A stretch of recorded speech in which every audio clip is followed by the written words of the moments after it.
Assalamualaikum warahmatullahi wabarakatuh. Selamat pagi anak-anak, apa kabarnya hari ini?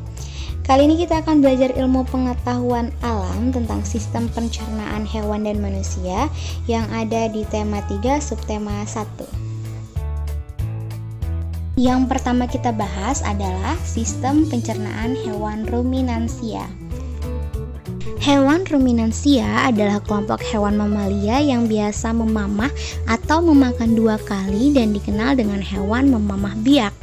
Contohnya adalah sapi, kerbau, rusa, domba, kambing, dan kijang. Makanan dikunyah dengan gigi dan dicampur dengan air liur di mulut. Makanan yang sudah dikunyah masuk ke dalam rumen melalui kerongkongan. Makanan dicerna dengan bantuan bakteri, lalu disimpan sementara di dalam rumen. Saat sapi beristirahat, makanan kembali ke mulut untuk dikunyah lagi. Setelah dikunyah lagi, maka makanan akan masuk ke dalam retikulum untuk mengalami proses fermentasi oleh bakteri. Kemudian masuk ke dalam omasum untuk dicerna dan dihaluskan dengan bantuan enzim pencernaan. Setelah itu, makanan masuk ke dalam abomasum untuk kembali dicerna dengan bantuan enzim pencernaan dan mematikan bakteri jahat yang ada di dalam makanan.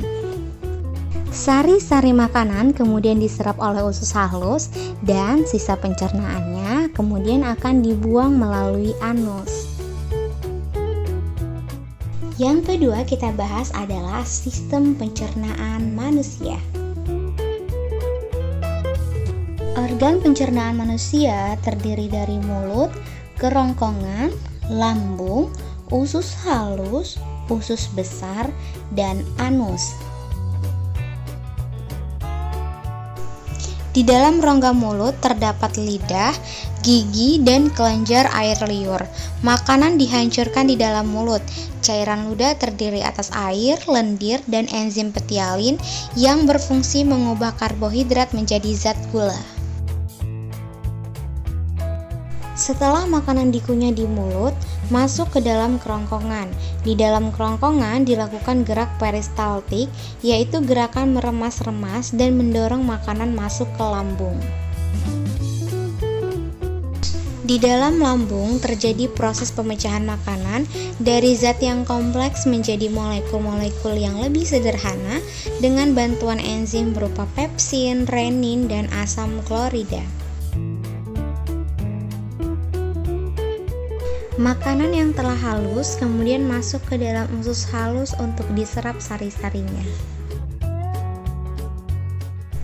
Sisa penyerapan dari usus halus kemudian masuk ke dalam usus besar untuk diserap airnya dan dibuang zat-zat sisanya melalui anus.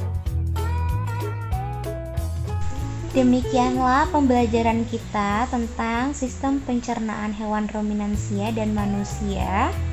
Tetap jaga kesehatan di rumah, terus semangat belajar. Terima kasih. Wassalamualaikum warahmatullahi wabarakatuh.